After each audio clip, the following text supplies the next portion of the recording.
आज पढ़ेंगे अध्याय 5। चैप्टर का नाम है जल। जल के बारे में हम लोग यहाँ पर पढ़ेंगे। यहाँ देखिए, सूर्य के ताप के कारण जल वाष्पित हो जाता है। ठंडा होने पर जल वाष्प संघनित होकर बादलों के रूप ले लेता है। यहाँ से यह वर्षा, हिम तथा सहिम वृष्टि के रूप में धरती या समुद्र पर नीचे गिरता है। जिस प्रक्रम में जल लगातार अपने स्वरूप में बदलता रहता है और महासागरों, वायुमंडल एवं धरती के बीच चक्कर लगाता है, तो उसे जल चक्र कहते हैं। जल चक्र वही हुआ, जैसे देखिए यहाँ पर नदी में, मतलब नदी तालाब जो भी समझो, यहाँ पर जल है, वो बाष्पीकरण होते हुए संघनन में यहाँ पर गया। फिर से वहां पर संघनन मतलब बादल बना, बादल बनने के बाद फिर वर्षा हुआ, फिर वर्षा हुआ, वर्षा होते हुए यहाँ पे पानी फिर से वही नदी में आ गया। फिर यही जल चक्र चलते रहता है, यही जल चक्र है। ठीक है। उसके बाद देखिए कह रहा है कि वायुमंडल एवं धरती के बीच चक्कर लगाता रहता है, उसे जल चक्र कहते हैं।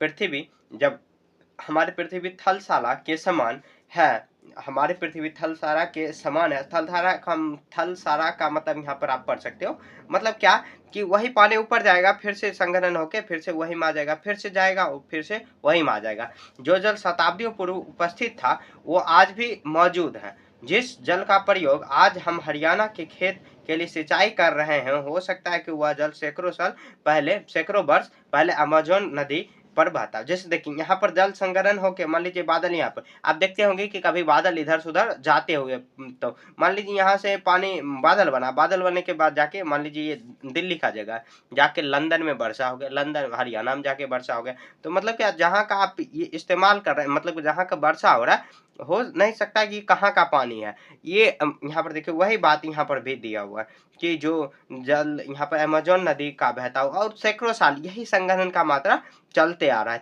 है, मतलब यही जल चक्र चलते आ रहा है।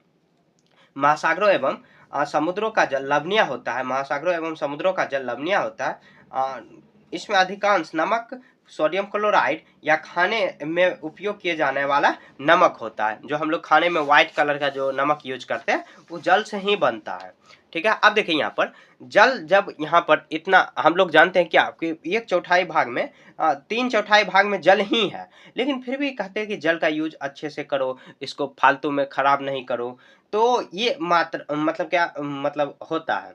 उसके बाद देखिए यहाँ पर करा कि यदि धरती यहाँ पर जल अधिक है तो अनेक देशों में जल की सामना क्यों करना पड़ रहा है। और देखिए यहाँ पर जल का ये दिया हुआ है, तो महासागर में जल इतना है 97.3, बर्फ क्षत्रक से मतलब 2 पॉइंट है, उसके बाद 0.2 है, उसके बाद भूमिगत जल कितना है 0.68, झीलों में अलवण जल, मतलब क्या झीलों में अलवण जल कितना 0.009 है। अलवण मतलब जो हम लोग पी सकते हैं। स्थलीय समुद्र एवं नमकीन झीलें तो इतना है। वायुमंडल तो 0.019, नदियां में 0.0001 है। और टोटल मिला के 100% माना गया। तो उसमें से देखिए हम लोग पीने वाला जल इतना ही यूज करते हैं, और सोचिए इतना ही जल में हम लोग पीने के लिए इस्तेमाल करते हैं, कपड़े साफ करते हैं, नहाते हैं और भी बहुत सारा चीज करते हैं। यहाँ पर एक क्रियाकलाप भी दिया हुआ है। देखिए 1/4, 1 बूंद, यहाँ पर देखिए 1 बूंद को एक नदियां माना गया है, उसमें अलवण जल है। फिर 2 भौम जल हुआ, 9 चम्मच बल्ब छत्रक हुआ। तो मतलब इस तरह यहाँ पर दिया हुआ है, आप समझने के लिए समझ सकते हो। अब देखिए यहाँ पर उसके बाद लवणता, यहाँ पर 1000 ग्राम जल में मौजूद नमक की मात्रा महासागरों की औसत लवणता 35 भाग प्रति 1000 ग्राम है।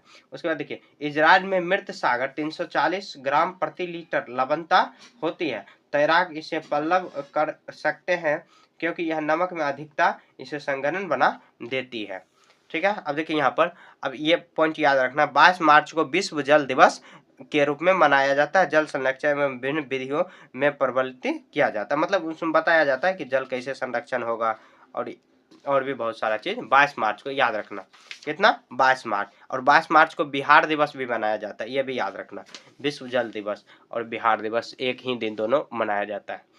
उसके बाद देखिए तरंगे, कह कि जब महासागरीय सतह पर जल लगातार उठता है और गिरता रहता है तो इन्हें तरंग कहते हैं। ठीक है।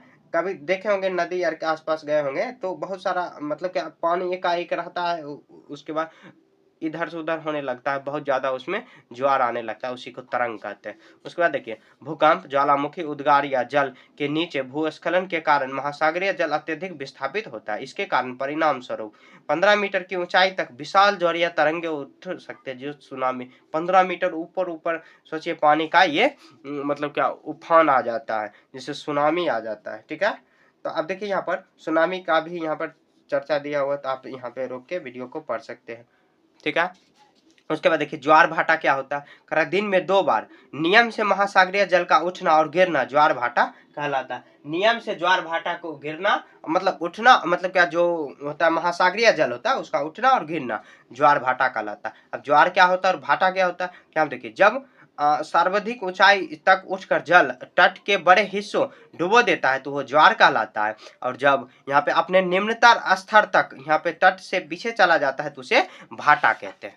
ठीक है, ज्वार भाटा यहाँ पर हम लोग समझ गए। अब देखिए थोड़ा सा एक छोटा सा पॉइंट है, उसको समझ लेते हैं। यहाँ पर आपको देखने में दिक्कत हो रहा होगा, थोड़ा मैं अच्छे से कर दे रहा हूँ। यहाँ पे देखिए करे सूर्य एवं चंद्रमा के शक्तिशाली गुरुत्वाकर्षण बल के कारण पृथ्वी के सतह पर ज्वार भाटे आते हैं। तो क्वेश्चन आगे भी है, ज्वार भाटे किसके कारण आते हैं, तो सूर्य और चंद्रमा के बीच में जो गुरुत्वाकर्षण बल लग रहा है आपस में, उसके कारण।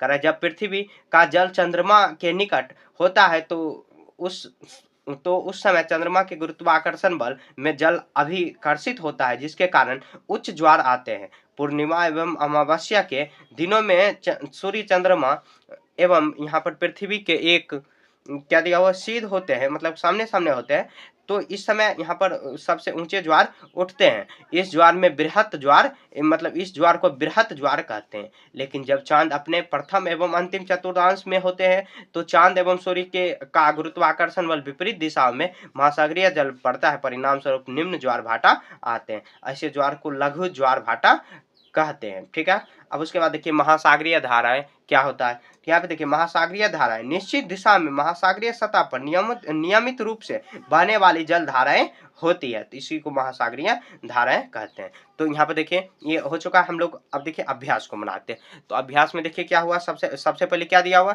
तो दिया हुआ वर्षण क्या है, तो वर्षण यहाँ पर मैंने पहले से ही लिख दिया। अब देखिए यहाँ पर वर्षण क्या होता है, तो आकाश से जल किसी भी रूप में धरती पर गिरने की प्रक्रिया को वर्षण कहा जाता है।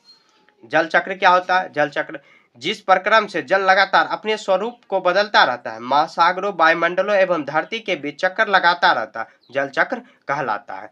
ठीक है, तो जल चक्र वही हुआ जैसे फिर से जैसे पानी है नदी में, तो वही वाष्प बन के ऊपर फिर बादल बना, बादल बन के फिर से वर्षा हुआ, तो वही जल चक्र हो गया। ठीक है, गौ नंबर देखते हैं। उसके बाद लहरों की ऊंचाई प्रभावित करने वाले कारक कौन से हैं, तो लहरों की गति एवं समुद्र की गहराई और दूरी लहरों की ऊंचाई को प्रभावित करने वाले प्रमुख कार्य। तो मतलब क्या देखिए हवा की गति, अगर हवा तेज गति में है तो समुद्र में जो उफान आएगा बहुत तेजी में आएगा, और समुद्र कितना गहराई है, जितना गहरा होगा फिर वहां पे उतना मतलब उफान आने का जो प्रभावित है वहां पर जो उसका ऊंचाई प्रभावित करने का कारक ये भी बनेगा। उसके बाद देखिए महासागरीय जल की गति को प्रभावित करने वाले कारक कौन से हैं, तो हवा और चंद्रमा तथा सूर्य का